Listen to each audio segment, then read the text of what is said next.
Hi friends, క్రిజాక్ IPO గురించి ఈరోజు చూద్దాము. ఈ కంపెనీ క్యాప్షన్ చూస్తే మేకింగ్ ఎడ్యుకేషన్ ఈజీ. అంటే ఇది ఒక థర్డ్ పార్టీ. ఈ క్రిజాక్ కంపెనీలో కొంతమంది ఏజెంట్స్ వర్క్ చేస్తుంటారు. సో ఎవరైతే ఒక కంట్రీ నుంచి ఫారెన్ ఇన్స్టిట్యూషన్స్లో అబ్రాడ్లో ఎడ్యుకేషన్ చేద్దాం అనుకుంటున్నారో వాళ్ళకి ఇది కంప్లీట్ సపోర్ట్ చేస్తుంది. వన్స్ ఆ ఫారెన్ ఇన్స్టిట్యూషన్స్లో సీట్ వచ్చిన తర్వాత, స్టూడెంట్కి సీట్ వచ్చిన తర్వాత వాళ్ళు ఫీజు పే చేసిన తర్వాత కొంత కమిషన్ ఆ కాలేజ్ వాళ్ళు ఈ కంపెనీకి పే చేస్తారు. లాస్ట్ 3 ఫైనాన్షియల్ ఇయర్స్ మీరు స్టాటిస్టిక్స్ చూస్తే కంప్లీట్గా నెంబర్ ఆఫ్ స్టూడెంట్ అప్లికేషన్స్ అనేది ఇంక్రీజ్ అవుతూ ఉంది. ఈ ఇయర్లో ఫైనాన్షియల్ ఇయర్ 25కి వచ్చేటప్పటికి 2,75,000 స్టూడెంట్స్ అప్లికేషన్స్ ప్రాసెస్ చేశారు. సో కంప్లీట్గా రెవెన్యూ వచ్చేటప్పటికి 884 crores రెవెన్యూ వచ్చింది. రిటర్న్ ఆన్ ఈక్విటీ కూడా చాలా ఎక్కువగా ఉంది, 30% ఉంది ప్రజెంట్ ఈ కంపెనీలో. నెక్స్ట్, ఈ నెంబర్ ఆఫ్ స్టూడెంట్స్ మనం చూస్తే అంటే ఫారెన్లో నెంబర్ ఆఫ్ స్టూడెంట్స్ స్ట్రెంత్ కూడా ఇంక్రీజ్ అవుతూ ఉంది. 19లో 7.7 lakhs, ఆ తర్వాత ఆఫ్టర్ కోవిడ్ కొంత బాగా డిక్రీజ్ అయింది.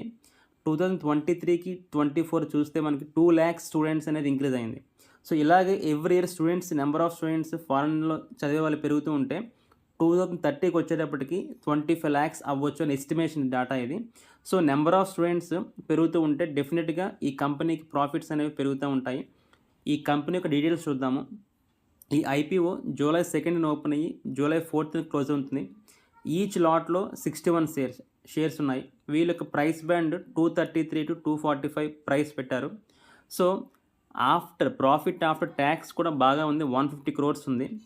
సో మీరు డెఫినెట్గా అబ్రాడ్ ఎడ్యుకేషన్ ఫ్యూచర్లో బాగుంటుంది అనుకుంటే లాంగ్ టర్మ్కి ఈ ఐపీఓ అప్లై చేసుకోవచ్చు. సో కానీ short term only listing gains కోసం అయితే ప్రజెంట్ అరౌండ్ దీని యొక్క గ్రే మార్కెట్ ప్రీమియం 16% ఉంది. అంటే కంపల్సరీగా మనకి అరౌండ్ ఒక 3,000 రావచ్చు అప్లై చేసుకుంటే, 2,500 3,000. సో ఓన్లీ లిస్టింగ్ గెయిన్స్ కోసం అయితే ఈ ఐపీఓ మీరు అప్లై చేసుకోవచ్చు డెఫినెట్గా. సో ఈ వీడియో మీకు నచ్చినట్లయితే మా ఛానల్ సబ్స్క్రైబ్ చేయండి, అలాగే లైక్ చేయండి. Thank you.